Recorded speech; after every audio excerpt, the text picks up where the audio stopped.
Hello friends, here I am back with lecture number 4 on smart read vocab.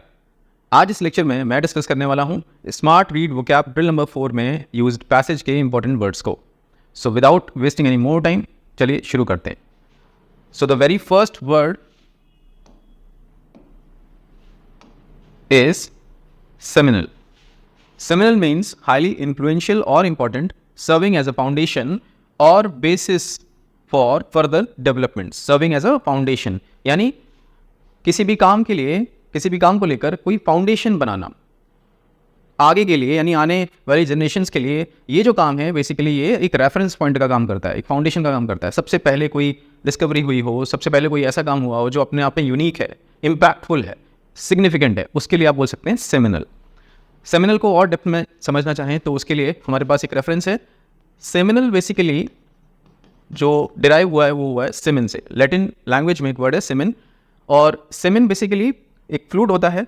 जब कोई mail mammal किसी female mammal के साथ sexual intercourse करता है तो ऑर्गेज्म के टाइम पे मेल मैमल एक फ्लूइड इजैकुलेट करता है जिसमें स्पर्म सेल्स होते हैं।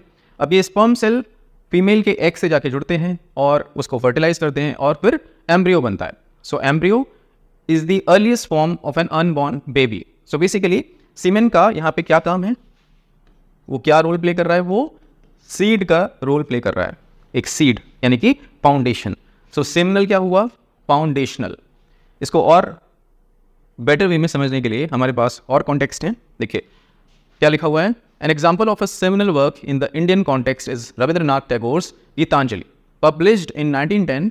Gitanjali is a collection of poems that earned Tagore the Nobel Prize in Literature in 1913, making him the first non-European to win this prestigious Nobel Prize or award.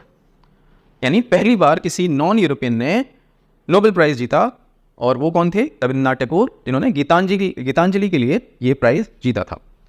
चलिए एक और example है हमारे सामने। Another example of a seminal work in the Indian context from the science domain is the Raman effect. Dr. C.V. Raman की photography है, discovered by the Indian physicist Sir C.V. Raman in 1928. Raman observed that when light passes through a transparent material, some of the scattered light changes wavelength. This phenomenon known as the Raman effect. So the Raman effect अपने आप में एक phenomenal work था, एक seminal work था, जिसको doctor C.V. Raman ने basically discover किया। सो यहाँ पे ये दोनों काम कैसे थे, सेमिनल। आई होप आपको वर्ड क्लियर हो गया होगा। अभी बात करते हैं इसके सिनोनिम्स एंड एंटोनिम्स से। ग्राउंड ब्रेकिंग अपने आप में एक बहुत बेहतरीन काम, इन्फ्लुएंशियल महत्वपूर्ण, फंडामेंटल आप यहाँ पे एक नोट कर सकते हैं जो हमने अभी डिस्कस किया था, फाउंडेशनल। देन एंटोनिम्स की बात करें तो हमारे पास कुछ वर्ड्स हैं। इनसिग्निफिकेंट जिसकी कोई वैल्यू ना हो, अनइम्पॉर्टेंट अगेन, ट्रिवियल बेकार का। सो आई होप आपको सेमिनल वर्ड पूरी तरीके से समझ में आ गया होगा। सो नेक्स्ट वर्ड है बिजार।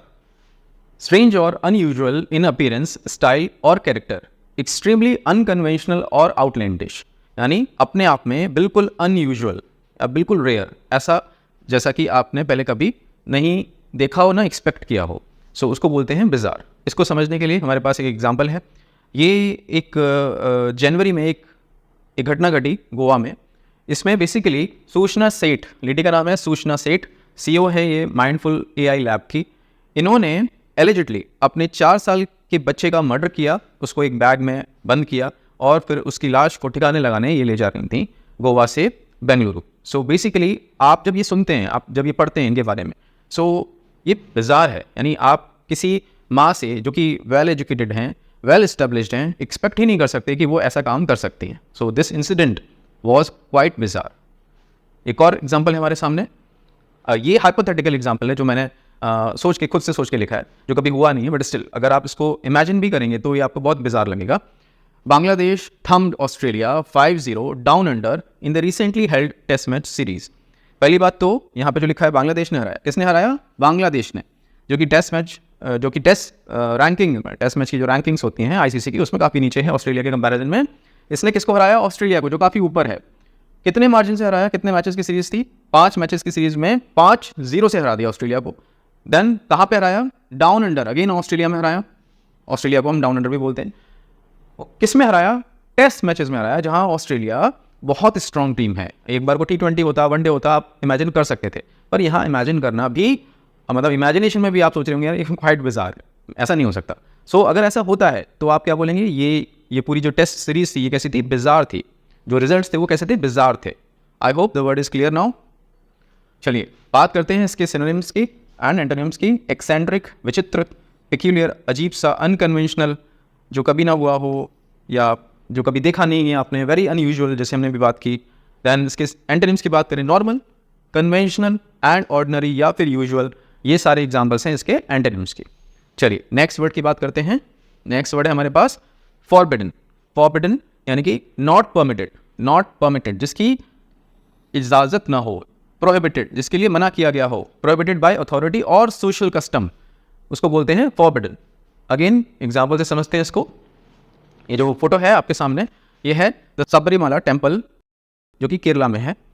इस टेम्पल के बारे में ये बात फेमस है कि यहाँ पे 10 साल से लेकर 50 साल तक की जो विमेन हैं, जो लेडीज़ हैं, उनको एंट्री नहीं है। बेसिकली मेंस्ट्रुएटिंग विमेन जिनको पीरियड्स होते हैं उनकी भी एंट्री यहाँ पे मना है।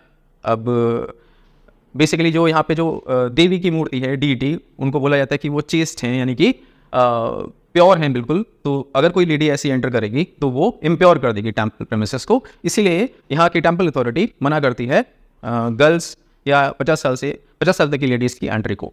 नाउ 1991 से 2018 तक ये लीगली बैंड था, ये वीमेन की एंट्री लीगली बैंड थी। 2018 में however supreme court of India ने एक रूलिंग दी, जजमेंट पास की, और अभी एंट्री वहाँ पे अलाउड है। बट स्टिल जो टेम्पल अथॉरिटी है जो वो स्टिल औरतों को अंदर नहीं आने देते हैं। अगर इनकेस कोई औरत घुस भी गई तो उसका प्योरिफिकेशन होता है मंदिर का पूरी तरीके से। सो यहाँ पे क्या आप समझ सकते हैं, यहाँ पे विमेन की एंट्री क्या है, फॉरबिडन। चलिए एक और एग्जाम्पल है हमारे सामने।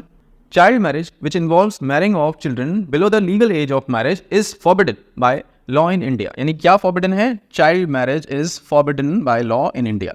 चाइल्ड मैरिज बैंड है, उसको कंडक्ट नहीं किया जा सकता। सो फॉरबिडन, आई होप आपको समझ में आ गया होगा वर्ड। चलिए बात करते हैं इसके सिनोनिम्स एंड एंटोनिम्स की। प्रोहिबिटेड जिसकी मनाही हो, बैंड, या फिर टबू जिसकी आप बात नहीं कर सकते सोशली, उसको टबू बोलते हैं। एंड एंटोनिम्स, परमिटेड जो अलाउड है। देखिए सिनोनिम्स, एक्सेप्टेबल जिसको एक्सेप्ट किया जा सकता है, वो इसके एंटोनिम्स का काम करेंगे। चलिए मूव करते हैं नेक्स्ट वर्ड पे। रिप्रेस्ड। रिप्रेस्ड यानी कि कैप्ट अंडर कंट्रोल, रेस्ट्रेन्ड और सप्रेस्ड, स्पेशली इंस्टिंक्चुअल इम्पल्सेस और इमोशंस। यानी आपके इमोशंस आपने दबा के रखे हुए हैं, जो बार बार सामने आते हैं, बट आप बार बार उनको कुचल देते हैं, दबा लेते हैं, सप्रेस कर लेते हैं। तो यानी कि आप कैसे हैं व्यक्ति, आप रिप्रेस्ड हैं। अब यहाँ पे इसको समझना चाहें तो ये ब्रेक डाउन करें तो री एंड प्रेस। री यानी रिकरिंग, प्रेस यानी कि बार बार किसी चीज़ को दबाना। कोई चीज़ बार बार उठ रही है, कोई इमोशन बार बार उठ रहा है, आप उसको बार बार दबा रहे हैं, सो रिप्रेस्ड। चलिए इसको समझते हैं। ये इमेज आपके सामने है, ये किसी ऑर्गेनाइजेशन में किसी बॉस और उनके जूनियर के बीच में जो कन्वर्सेशन हो रहा है उसकी बात हो रही है शायद, अगर हम इमेज को देख कर समझना चाहें। सो अगर वो एम्प्लॉई हैं, वो जूनियर हैं, और रोज़ अगर ऐसे ही उनके बॉस उनको ट्रीट करते हैं तो उनके दिमाग में क्या ख्याल आता होगा कि यार आज तो सुना देता हूँ पलट के, आज तो मैं भी बोल देता हूँ, या चलो जॉब छोड़ देता हूँ। बट अगर उन्होंने लोन्स ले रखे हों या उनके ऊपर फाइनेंशियल जिम्मेदारियाँ हों बहुत सारी घर पर, तो वो ये काम नहीं कर पा रहे हैं। और जब वो ये काम नहीं कर पा रहे हैं तो उनके जो इमोशंस है बार बार कैसे हो रहे हैं, रिप्रेस हो रहे हैं, बार बार नीचे की तरफ जा रहे हैं, ऊपर उठते हैं, बार बार नीचे जाते हैं। तो ये जो इनकी जो इमोशनल स्टेबिलिटी है, वो उसको आप क्या बोलेंगे, वो रिप्रेस्ड फील करते होंगे हमेशा। सो आई होप आपको ये वर्ड समझ में आ गया होगा। चलिए बात करते हैं सिनोनिम्स की। सप्रेस्ड, रेस्ट्रेंड जिसको रोका गया हो चेन्स डाल के या किसी भी तरीके से। इनहिबिटेड, अगेन इनहिबिट करना यानी रोकना किसी चीज़ को करने से, किसी इमोशन को आगे बढ़ने से। एक्सप्रेस्ड यानी खुलकर बोल देने वाला या जो बोल सकता हो। अनरेस्ट्रेंड खुला हुआ, अनइनहिबिटेड अगेन ऑपोजिट्स हैं। सो आई होप ये वर्ड भी आपको क्लियर हो गया होगा, repressed. Let's move to the last word of the day, decipher.